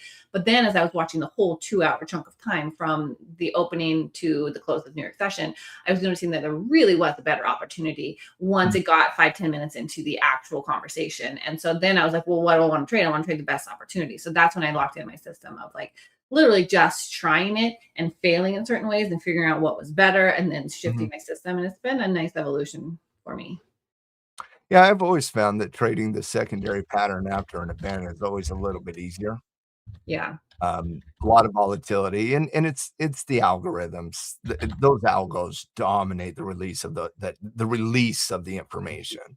Like by the time the market had ran 30 points on the release of the policy statement, I wasn't done reading the 130 words in the policy statement. It was like a tweet. It's like Warsh's policy statements are a paragraph. They're nothing. I wasn't done reading that before the market had already drilled 30 points and started pulling back. And Mhm. so I just find it for me to be a little bit difficult to try to, catch that. Yeah. So I kind of wait on that secondary setup a lot. Mm. I really want to hold under VWAP. I'm moving my stop right above. I've got on the 2-minute chart because of the volatility. Right above this double wick pivot. So at 750, which would be under VWAP and at the moving average and under a couple of candles or above. So Yeah, this is just an overextended pullback, in my opinion. I think Vodka scalped it beautifully because he's already out of his short. Mm. There's just so much momentum, but if it closes in profit. I want to see if it can get continuation, but this is a decent little bounce here it's doing. On the 5, it's like shows 2. It's a good pivot. This candle on the 5 on is the legit. ES, you're at the 7,400 level right now, so it's kind of just dialing in that level right now. Let's look at that. Maybe if I look away, it will behave how I want it to. I was gonna say Met is not it, but yeah, just No, I know I hate how it defaults to that half the time. Yeah, that's a very interesting level here. I just see this as an overextended bounce. Yeah. Yeah, I think it very easily could take me out here at my stop gain, but that's okay. Yeah, ES did a nice slide down. This was the initial bounce of the morning. This was the pivot low of FOMC when it started. This was my key area to short if we could get underneath it. Well, we got underneath of it. That was before this happened. That was if it tanked here. I want a retracement. Now we're dabbling at it. So this is a structure break here of this consolidation. So let's go. See, I looked away and the bears did come back. Maybe we just keep looking at ES. Crude's trying to break out. Crude has been strong since yesterday. I was looking at them too when we were doing our rundown in the morning. They are bullish since for last like 36 hours or something. It gapped on the reopen. Yeah. Well, that's what happens when Iran shoots 6 ballistic missiles without any warning. Do you see this fat gap on crude oil that we could fill here? Mm-hmm. That is very interesting. If we get inside that thing, I think we take the whole thing. If this like instability continues anyway. Kevin Roach would just say that's transitory. Okay. Sorry. Whatever. We make money on it. Oh no, I was making a joke at the Fed's expense. I love that. Well, we're still under it here. It's got a pump, and then it's got to close inside, and then it can take it. But that's the potential move for filling this transitory option. All right, bears, let's go. Let's keep printing. That looks good for my trade right now. Holy wick. 30 minutes. Look at this wick on this. This is a 4-hour I just pulled up. Look at these wicks. It's wild. I mean, the 4-hour is not close for. It's only an hour and a half into a 4-hour candle. So it's the hourly charts are crazy too. Woo! Yeah, like massive rejection on the hourly chart. Damn, yo. All right, I feel good about leaving my deeper targets then. Sometimes during power hour, I don't have deep targets because we don't have time. This volatility. I don't see this. This continually fades here. I don't see bullshit. Yeah, she's dropping. This momentum was legit out of here. I'm real happy I had my target on point. Multiple bulls can get is a 1-minute pullback to the 9 EMA on the 1-minute chart. Like that's it. Yeah, they got nothing. There's no bulls here. It's right on top of my first target here for this short. Whoop, there it is. 2 micro, you guys, 740 was that scale with just 2 by chasing the move. Like this is a lot of volatility we're experiencing right now. So I hope everyone is staying safe with their trades. No matter what you're doing. Like if you tried to catch this bounce on this 5-minute, like I hope you're really careful with that. It looks good. This candle looked good for a potential hold, but this was a lot of momentum coming into that. I did get in under 7,400 on the ES. Yeah, let's take it. Let's go. I don't even know where to target. Honestly, I'm just going to let this sucker fall. If it just bleeds, I'm into it. Target. No target. No target for the run. No target. Hashtag we winning. And the stop has moved, I guarantee you I either close this trade because I see slowing momentum or I just get stopped out as I trail the 9 EMA. But Yeah. by the way, I'm on a 2-minute time frame right now. Okay, because I was on the 1 and the 2 earlier when we were trading. Well, I missed when I was waiting on 5-minute development. It just was not occurring. During these volatility events, like it shifts. Like my normal 15-minute that I lean on becomes a 5, and my execution chart becomes a 2 or 2 usually during the high volatility. Sometimes a 3. But honestly, I should have done that earlier when we were tracking the pullback. But yeah, I get stubborn against my time frame sometimes. well, most of the time it is not this situation. Like to be fair, most of the time we don't this even is get a this unique situation with Fed Day and the rapid repricing and whatnot. all the things. It's not even a normal Fed Day. Like it's Fed Day inside of one of the most important earnings days Honestly, of I the was summer. honestly wondering why the market was pumping during the press conference. Like I was like, I don't understand what the market is hearing that I'm not right now. Yeah. Like I was truly surprised by it because I was like, Warsh isn't changing anything. Like, what are we doing? Yeah. It's like they just felt like, oh, we didn't hike today and we're good. It's like, oh, hawkish hold, guys. Let's go. Be careful. Be careful. Yeah, the reason why I held was technical. My trade was purely technical earlier because I was like, Matt's going to come on and tell us the actual information. But what I see is push up, retrace to my key level, hold, and a break up. That's what I need. That's what I was hunting. And that's what I had in alignment. I felt good about it. But now this kind of makes sense now that we've had time to digest. Like you said, we achieved some targets. And now like direction is continuing of this morning was super bearish. Interesting day. Well, most time frames are bearish right now. Yeah. Daily this is day 6 of bears, or 7 even. All right, you think we're gonna break the lows, you guys? What are we thinking for today? I don't think we break the lows. No, it's too far away, but dude, we are sinking. What's the low? 400, 409. Hey, the more I think about Warsh today, like when I was watching it, I was okay. Like there's positives that I like out of Warsh, but like the not having an opinion is not going to play long. Like the constant, hey, market, you need to have an opinion. So do you, Warsh. You know what I mean? Like I support putting more emphasis on economic reports instead of constantly relying on the Fed. 100%. But the Fed needs to have an opinion as well. And I can't tell you what Kevin Warsh's opinion is right now. And nobody else in the market can. And for 15 years, we relied on that. And so I support it, but you can have an opinion without producing guidance. And Warsh isn't doing either one yet. Interesting. Do you think it's going to pivot? Do you think he's just trying to start a certain kind of way, or if he's showing us who he is from the start and he's going to hold steady? I think like a lot of new leaders that come in, he's trying to put his mark on the Fed. And and what he's trying to do is less communication, more reliance on data, less forward-looking guidance, all of that. But you got to think about what that message, like to somebody like me who is a monetary hawk, like a fiscal conservative monetary hawk, like, yeah, that's that a lot of what he said today, I support. But you also have to communicate effectively with the market.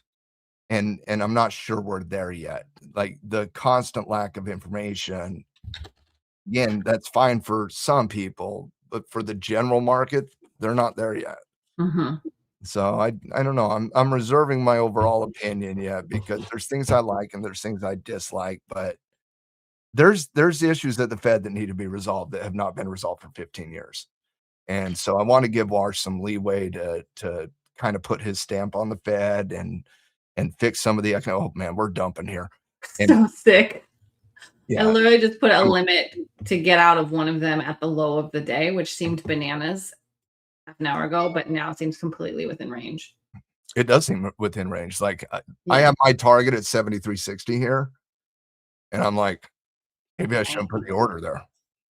Yeah, dude. This is gorgeous, not gonna lie. I'm gonna put ES on the left and NQ was on the right, you guys. I know this chart gets a little bit busy, but I think we're both trading and we're both sinking. So I want to see us play out. Yeah, Ace, that's the I agree with everything you just said. I prefer less info. Like I prefer reading economic reports and formulating my own opinion on the dual mandate and seeing how the Fed reacts to that. I don't think it's a difficult thing to do, quite frankly. But I don't know. I don't know about some of the other messaging that I'm hearing right now. What I do know is nothing changed. And if nothing changed and the trends were already slightly bearish, then continue bearish. You guys are helping me get diamond hands. Holding these suckers. Oh, Mary's down. Do you get some of this bear action, Mary? I hope you got a nice bite or you're still in with us too. You had eyes on that. You called it before. I was like, this could be retracement for continuation, but I wasn't interested in buying because it wasn't showing me a hold yet. Mary called the bears before I did, for sure. Like you, that's a good read. She a boss. I want to scale one at the low of day if we can sink that bar, and I want to hold a runner until the bottoms of the earth or the end of market in 19 minutes. But you know, we'll see what happens.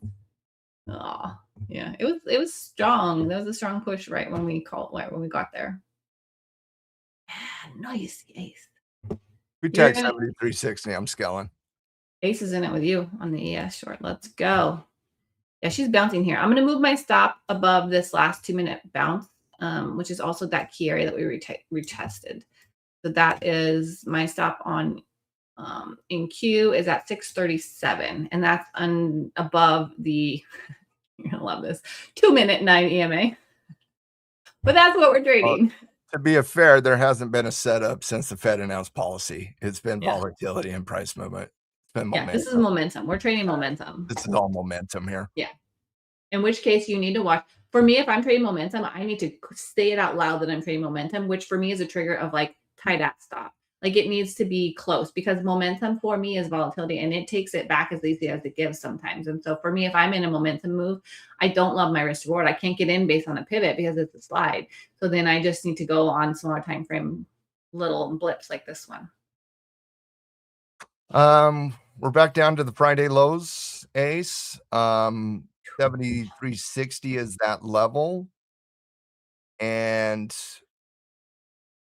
yeah, I'll scale out there, but I want to keep a runner just in case we get that dump because guys, we really haven't dumped yet. We're down 1% on the ES.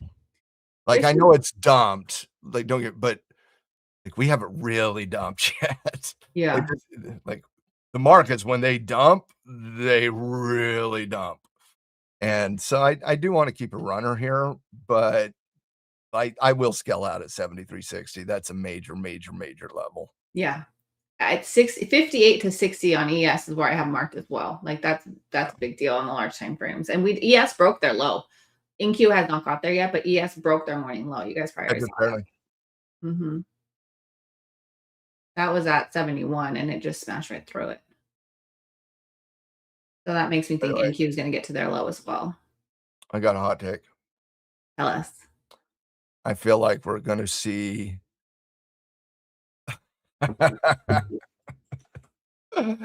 Oh, how did I not help you? I said scale out is 7360. Keep a runner. Like, what? How's that?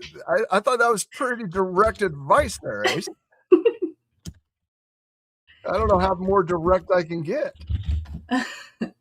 We'll still hug you. Let's do a virtual hug. Virtual hug. We got this. We're just printing money, you guys. This is good. Double bottom. I don't know, man. They're still pushing down. That's the thing, though. There's liquidity at these larger time frame extremes. Like the low of this morning could be a little bit of noise here, but we under it. That's right, Mary.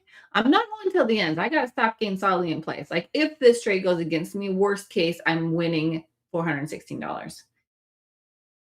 Then this is my third account for this FOMC time. Like I'm good. It hasn't touched the 2-minute 9 EMA. Let's go. I just want to remind everybody, like, you're not Justin, seeing bulls yet, guys. Like, the bulls aren't here yet. We haven't seen them yet. They could show up, we but we need to haven't seen cut. them yet. We need a short of you talking about the 2-minute 9 EMA. Like, what are we talking about? Say it again. Say it again. I'm just kidding. Oh, no.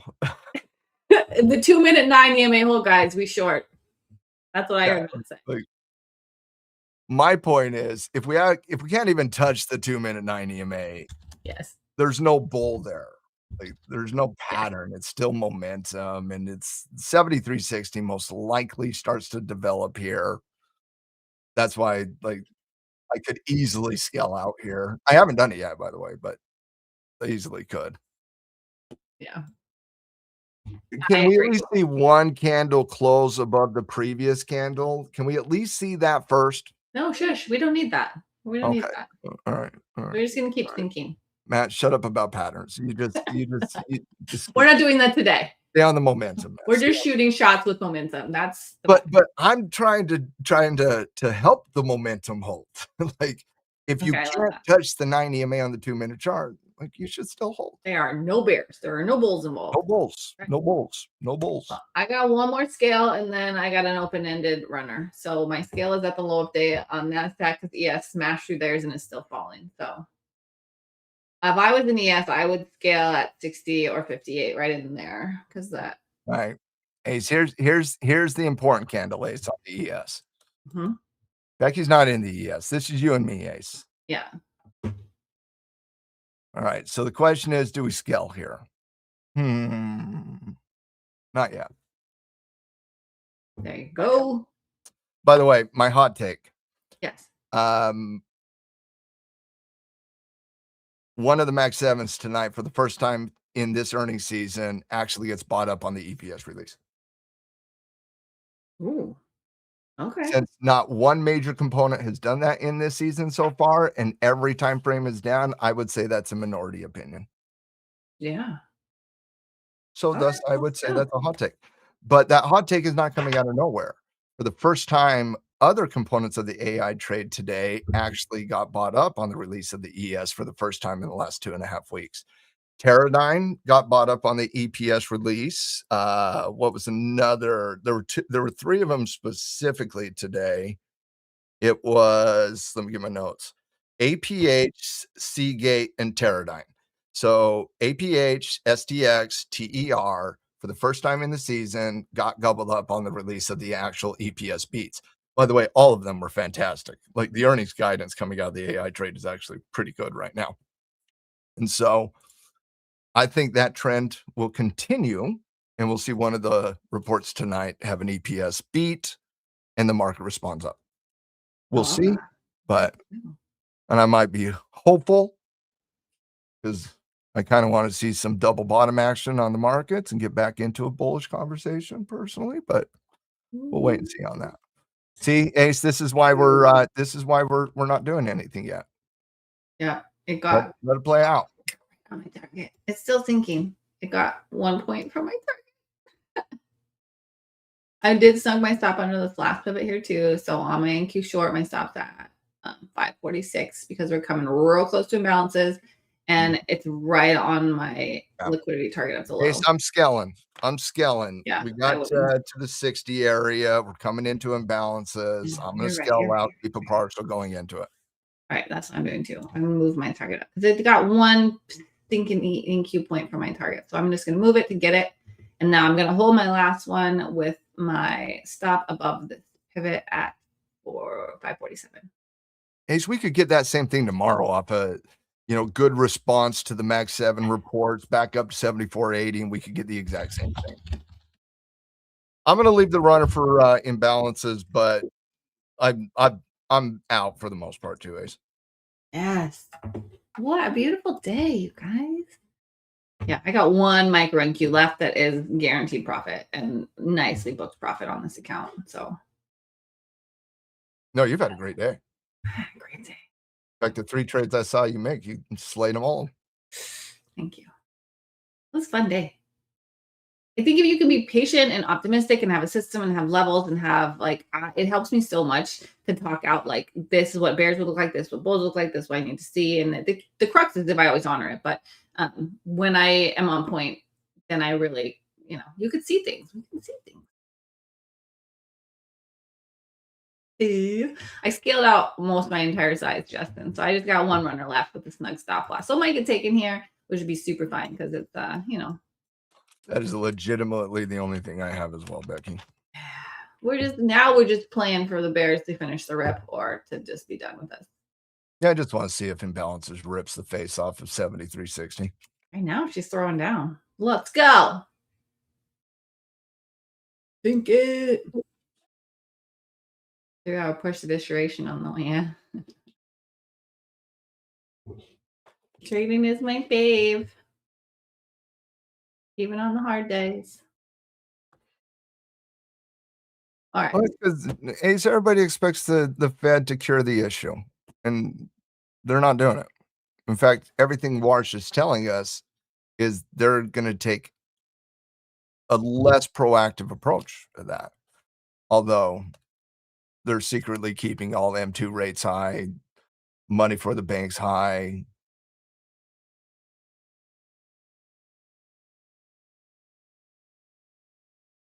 XLF. Finance. The regional banks are ridiculous right now, Ace. Insurance companies are doing great right now. Like in the pullback on the last week, the big money center banks have like Goldman Sachs, JP Morgan, Morgan Stanley, and whatnot. They've gotten caught up in the pricing of the last week, but regional banks, insurance companies have done really, really good. Take a look at Brown and Brown just broke out of the 200-day moving average after a reversal, looking really good. So it's and plus they all had really good earnings season. Like Goldman Sachs was a standout early in the early season. JP Morgan was fine. Morgan was pretty good. Bank of America was good. Even Wells Fargo wasn't terrible. And so they had a great kickstart to earnings. And then honestly, the strength of the financial space right now is underneath the surface. Insurance and regional banks right now are the strength of finance. Something's got to hold it together. SanDisk's been cut in half. Like they've been cut in half.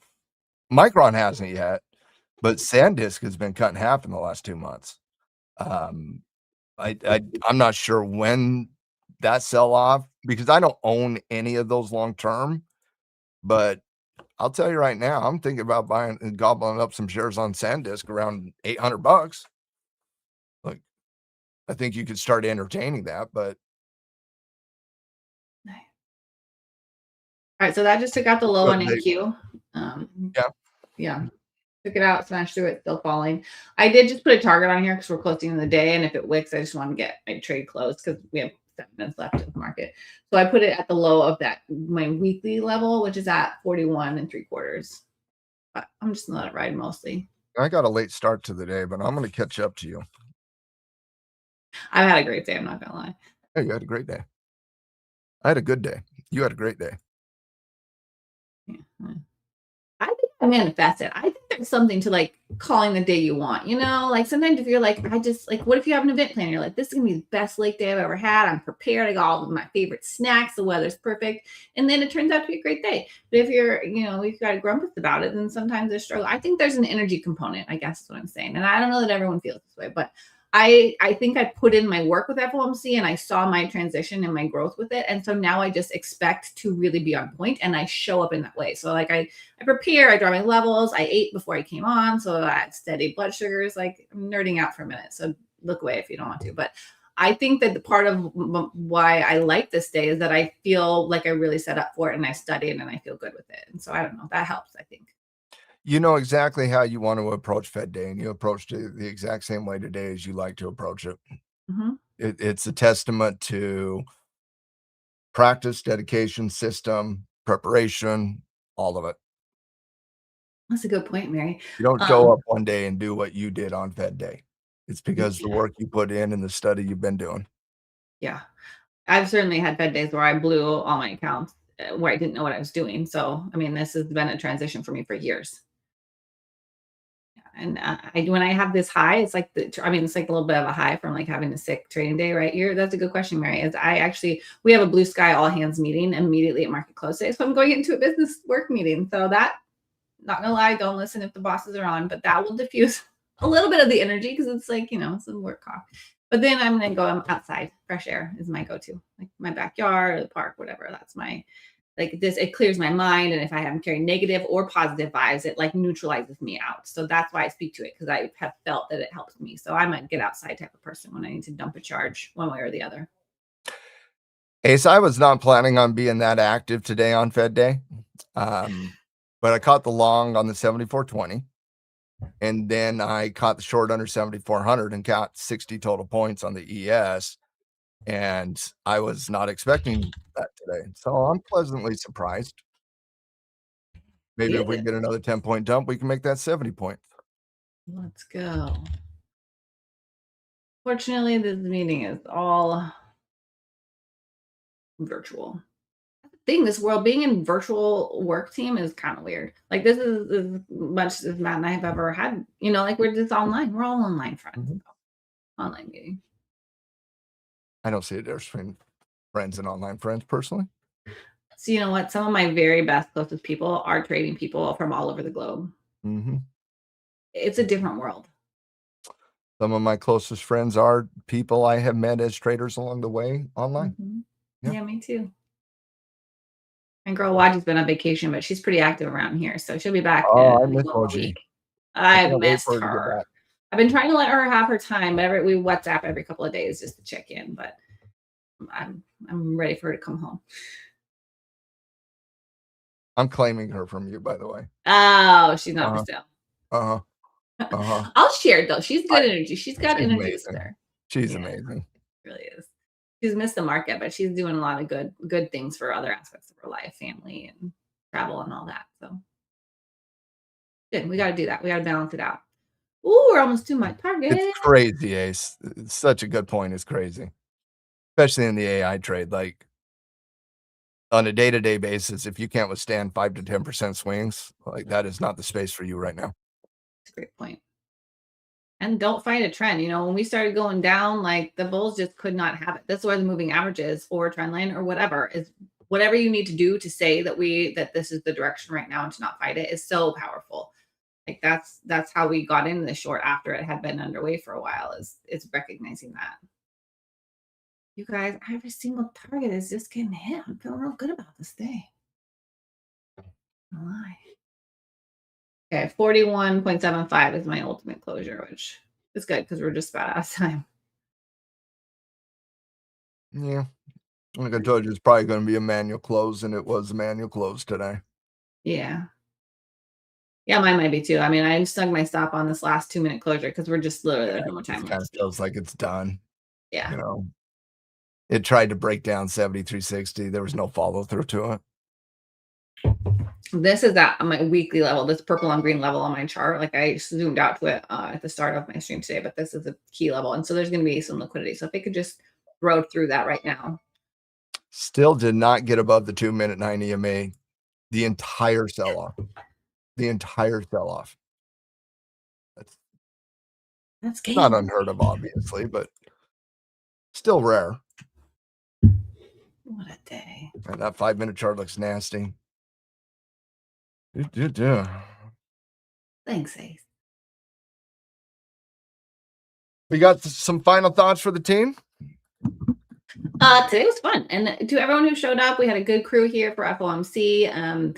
I really appreciate you guys hanging in, kicking ideas back and forth, and making some money with me. I just think we got a good vibe going on here. Please do show up every day, ask us questions. Your coaches are totally here for you guys. So we'll be back at market open, market close every day. Thank you all for your time and energy, and I'm glad we got to make some money today. Later, Tim. We'll see you tomorrow.